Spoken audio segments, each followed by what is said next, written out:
രണ്ട് കഴിഞ്ഞ ദിവസം പറഞ്ഞ സ്റ്റേറ്റ്മെൻറ്റ് പറഞ്ഞ പോലെ ഇപ്പോൾ കുറേ റിവ്യൂസ് വന്ന് തുടങ്ങി. ഒരുപാട് പേര് പറയുന്നുണ്ട് ആ അച്ചട്ടായി ആയി. അതല്ല അതിന്റെ പോയിന്റ്. ഇതുവരെ മനസ്സിലായില്ല നിങ്ങൾക്ക്?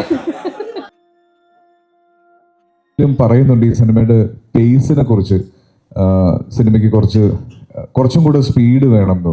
നമ്മൾ ആദ്യം മുതലേ പറയുന്ന ഒരു കാര്യമാണ്, ഇതൊരു ഭയങ്കര സീറ്റഡ് ത്രില്ലർ അല്ല, ഇതൊരു ഇൻവെസ്റ്റിഗേഷൻ ഡ്രാമയാണ്. അപ്പോൾ അതിൻ്റെതായ സമയമെടുത്ത് തന്നെയാണ് പറയേണ്ടത്. പ്രത്യേകിച്ച് നമുക്ക് ഇപ്പോഴത്തെ ഒരു പുതിയ തലമുറയ്ക്ക് പരിചയമില്ലാത്ത ഒരു കാലഘട്ടത്തിനെ കുറിച്ച് ഈ സിനിമ സംസാരിക്കുന്നുണ്ട്. അപ്പോൾ അത് എസ്റ്റാബ്ലിഷ് ചെയ്യാനുള്ള ഒരു സമയം എടുത്തേ പറ്റുള്ളൂ. നമ്മളെല്ലാ ത്രില്ലറും പോലെ ഒരു ഭയങ്കര ഫാസ്റ്റ് മൊണ്ടാഷ്, ഭയങ്കര ലൗഡ് ബാക്ക്ഗ്രൗണ്ട് സ്കോർ ഇട്ടുള്ള സിനിമകൾ, അത്തരത്തിലൊരു സിനിമ പ്രതീക്ഷിച്ച് ഇനി കാണാനുള്ള ആളുകൾ പോകരുത്. ഇതൊരു വ്യത്യസ്തത നിറഞ്ഞ സിനിമയെന്നല്ല, ഇതൊരു പുതിയ സിനിമയാണ്, ഇതൊരു പുതിയ നരേറ്റീവാണ്. അപ്പം ആ സമയമെടുത്ത് തന്നെ കണ്ട് മനസ്സിലായി ഓരോ ഇമോഷൻസും, പ്രത്യേകിച്ച് അനശ്വരയുടെ ക്യാരക്ടറിനോട് ഉണ്ടാവേണ്ട ഒരു ഇമോഷൻ ഉണ്ട്. അപ്പം അത് പറഞ്ഞ് എടുക്കേണ്ട ഒരു സമയമുണ്ട്. അപ്പോൾ അത്രയും സമയം എടുത്ത് തന്നെ പറയേണ്ട ഒരു സിനിമയാണ്. ഇപ്പോൾ ഇപ്പോഴും തന്നെ ഒരുപാട് നല്ല റിവ്യൂസ് സിനിമയെ കുറിച്ച് വരുന്നുണ്ട്. അപ്പോൾ ഒരു ഓവർ എക്സ്പെക്ടേഷനിൽ പോകുമ്പോൾ പലപ്പോഴും പേസ് അല്ലെങ്കിൽ സിനിമയുടെ ഡ്യൂറേഷൻ ലെങ്ത് കൂടുതലാണെന്ന് നമ്മൾ പറയുന്ന പോലെ ഫസ്റ്റ് ഹാഫ് സെക്കൻഡ് ഹാഫിൽ ലാഗ് ഉണ്ടെന്നൊക്കെ തോന്നാം. പക്ഷേ ഈ സിനിമയ്ക്ക് ആവശ്യമുള്ള ഒരു പേസ് എടുത്തിട്ടുണ്ട്. അത് മനഃപൂർവ്വം എടുത്തത് തന്നെയാണ്. ഇത് പറഞ്ഞ് മനസ്സിലാക്കി തരുന്നതെന്ന് ഓർക്കരുത്. ആക്ച്വലി കഴിഞ്ഞ വർഷം ഇതേ സമയത്താണ് ആട്ടവും റിലീസായത്. ആൻഡ് ഇതേ സമയത്ത് അടുത്ത വർഷം ഒരു പടം നമുക്ക് ചെയ്യാം. അങ്ങനെ നടക്കട്ടെ. പിന്നെ ഇതിന്റെ ഷൂട്ട് ചെയ്യുന്ന സമയത്തായിരുന്നു എനിക്ക് ആട്ടത്തിന്റെ അവാർഡും കിട്ടിയത്. അപ്പോൾ പിന്നെ ഈ ഷൂട്ട് ചെയ്യുന്ന സമയത്ത് കുറേ നല്ല നല്ല കാര്യങ്ങൾ സംഭവിച്ചു. ആൻഡ് ഞാൻ ശരിക്കും മനുഷ്യരുടെ കൂടെ പെർഫോം ചെയ്യുന്നത് ശരിക്കും എൻജോയ് ചെയ്തു. ക്യാരക്ടർ പറ്റിയ നല്ല എക്സ്പീരിയൻസ് ആയിരുന്നു. ആട്ടത്തില് അതല്ല അതിന്റെ പോയിന്റ്. ഇതുവരെ മനസ്സിലായില്ല നിങ്ങൾക്ക്?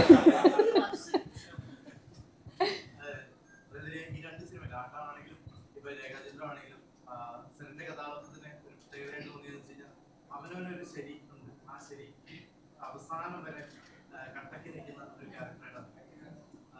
ജീവിതത്തിൽ ഇങ്ങനത്തെ ഏതെങ്കിലും അനുഭവങ്ങളൊക്കെ ഉണ്ടായിരുന്നു? തീർച്ചയായിട്ടും ഉണ്ടായിട്ടുണ്ട്. പക്ഷെ അതിൽ നിന്ന് ജീവിതത്തിൽ കുറേ ഇതുപോലത്തെ സംഭവങ്ങൾ നടന്നിട്ടുണ്ട്. അതിൽ നിന്നൊക്കെ കുറച്ച് ഇങ്ങനെ അബ്സോർബ് ചെയ്ത് നമ്മുടെ പെർഫോമൻസ് പറ്റുന്നത്ര റിലേറ്റബിൾ ആക്കണം എന്നാണ്. ബട്ട് രണ്ട് ക്യാരക്ടേഴ്സും അവരുടേതായ ശരിയിൽ ഇങ്ങനെ പിടിച്ചു നിൽക്കുന്നു. The both strong. അവരുടേതായ രീതിയിൽ അവർ രണ്ടുപേരും സ്ട്രോങ് ക്യാരക്ടേഴ്സാണ്. ആൻഡ് ആട്ടം കണ്ടതിന് ശേഷം എനിക്കിത് പുൾ ഓഫ് ചെയ്യാൻ പറ്റുമെന്ന വിശ്വാസം ഡയറക്ടറിനുണ്ടായിരുന്നു. So thank you so much for that. നല്ല ചോദ്യമായിരുന്നു ഉണ്ണി. ഒരുപാട് സന്തോഷമുണ്ട് സത്യം പറഞ്ഞാൽ. ഒരുപാട് സന്തോഷമുണ്ട്. കാരണം ഈ 2025 ആദ്യത്തെ സിനിമ, ഇത്രയും വലിയൊരു സിനിമയിൽ ഭാഗമാകാൻ പറ്റിയതിൽ ഒരുപാട് സന്തോഷം. പിന്നെ ആസിഫ്കയുടെ കൂടെ അഭിനയിക്കാൻ പറ്റിയതിലും, അതേപോലെ ജോഫി, താങ്ക് യു.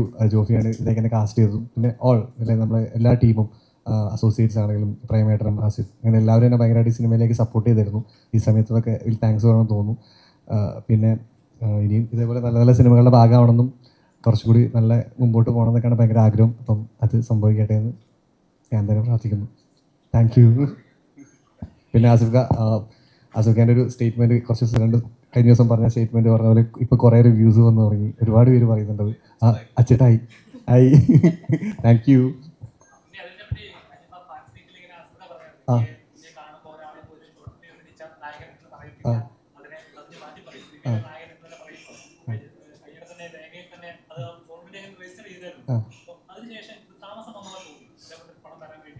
ആ ഉറപ്പായിട്ടും. കാരണം ഞാൻ രേഖ ചെയ്തപ്പം സത്യം പറഞ്ഞാൽ ഞാൻ വിചാരിച്ചായിരുന്നു ഇനിയും കൂടെ രക്ഷപ്പെടും.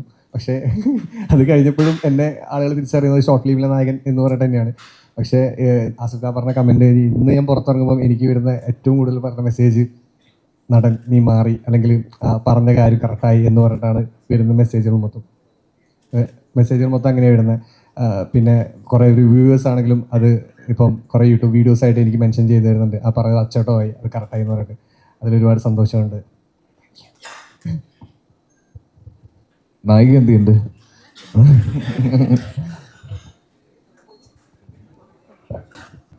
ഇത്രയും നല്ല സിനിമയുടെ ഭാഗമാവാൻ പറ്റിയതിന് വലിയ സന്തോഷം. പിന്നെ ഇത്രയും വലിയ ടീമിൻ്റെ കൂടെ വർക്ക് ചെയ്യാൻ പറ്റുക എന്നുള്ളത് തന്നെ അതിലും വലിയ സന്തോഷം. അപ്പോൾ അത്രയേ ഉള്ളൂ. Thank you. ഹലോ. രേഖാചിത്രത്തിൻ്റെ നമ്മൾ പ്രൊമോഷൻസിൻ്റെ സമയത്ത് നമുക്ക് കുറേ കാര്യങ്ങൾ ആക്ച്വലി പറയാൻ പറ്റിയിട്ടുണ്ടായിരുന്നില്ല. അതന്നെ, സോറി. അതെ, അപ്പോൾ ലൈക്ക് പ്രൊമോഷൻസിൻ്റെ സമയത്ത് നമുക്ക് കുറേ കാര്യങ്ങൾ ആ സമയത്ത് പറയാൻ പറ്റിയിട്ടുണ്ടായിരുന്നില്ല. ഇപ്പോൾ റിലീസ് ആയി കഴിഞ്ഞിട്ട് പോലും ഐ ഹോപ്പ് നിങ്ങളെല്ലാവരും നമ്മുടെ കൂടെ സ്ക്രീനിങ്ങിലുണ്ടായിരുന്നു, നിങ്ങൾക്കത് മനസ്സിലായി കാണും. ആൻഡ് ഈ പ്രോജക്റ്റിൽ എനിക്ക് താങ്ക്സ് പറയാനുള്ളത് ജോഫൻ, താങ്ക് യു സോ മച്ച് എന്നെ ഇതിനകത്ത് ഇൻവൈറ്റ് ചെയ്തതിന്. ഈ കഥ പറഞ്ഞത് എൻ്റെ അടുത്ത് ജോൺ കഥ പറഞ്ഞതുകൊണ്ടാണ്. അതങ്ങനെ രേഖാചിത്രം. അപ്പോൾ ചേട്ടാ thank you so much, I look very good.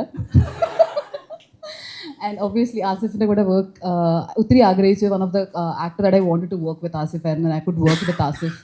Thank you Asif. Anaswara, thank you so much. It was really nice working with you. Zarin, loved being with you. Baba, nice knowing you. ഉണ്ണിനെ ആകെ ഒറ്റൊരു പ്രാവശ്യം മറ്റേ പറയല്ലേ, ഒരു പ്രാവശ്യം കണ്ടിട്ടുള്ളൂ സെറ്റ് വെച്ചിട്ട്. But it was really nice. ഞാൻ പറയാൻ ഉദ്ദേശിച്ച സംഭവം എന്ന് വെച്ചാൽ I hope you understand that രേഖാചിത്രത്തിൻ്റെ ഷൂട്ടിൻ്റെ സമയത്ത് we was so involve. This is how the set was. And then ലാസ്റ്റിൽ നമ്മുടെ ഈ സിനിമ ഔട്ട് വന്നപ്പോൾ, ഇതിൻ്റെ ഔട്ട് കാണുമ്പോൾ, ആൻഡ് ദെൻ ഹൗ പ്രേക്ഷർ ഇത് അപ്രീഷിയേറ്റ് ചെയ്യുന്ന കാണുമ്പോൾ നല്ലൊരു like really happy from within. Thank you so much four everybody coming here and watching ആ സിനിമ. ഐ ഹോപ്പ് ഇപ്പോൾ കേൾക്കുവാണെങ്കിൽ ഞാൻ താങ്ക് യു, നന്ദി, നമസ്കാരം.